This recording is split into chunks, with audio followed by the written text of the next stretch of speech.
A couple easy questions for Brian. The amount of damage that's estimated in the viewer over time, is that adjusted for inflation? So if the damage is projected 100 years from now, is that adjusted for some estimate of inflation? The answer to that question is no. Basically, the damages just reflect today's assessed property values as in the Maryland State property database. Another question related to the viewer, is the map made for other areas or just Anne Arundel County?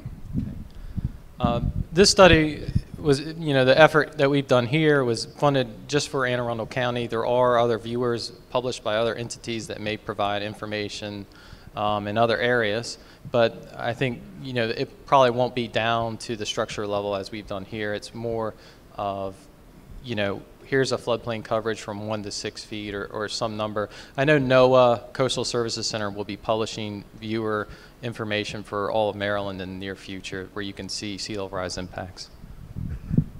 And one last question about the viewer. The viewer projects that just 3% of the land will be affected by sea level rise. What does that actually mean? That, I saw that question earlier, and I went and looked back at the viewer to look at that metric and where it was coming from.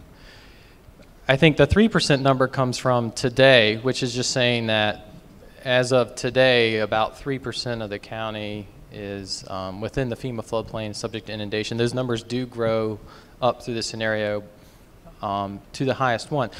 It can be a little misleading though, because that number just reflects the amount of area within the county that might be subject to those, either inundation or flooding. If you have a chance this afternoon to go back to the viewer and look at the probability of flooding, that tells a little different story, because the one unique thing, it's not a unique thing to Anne Arundel County, but one feature it does have is that on the edges of the floodplain, in a lot of areas, the slope is really steep.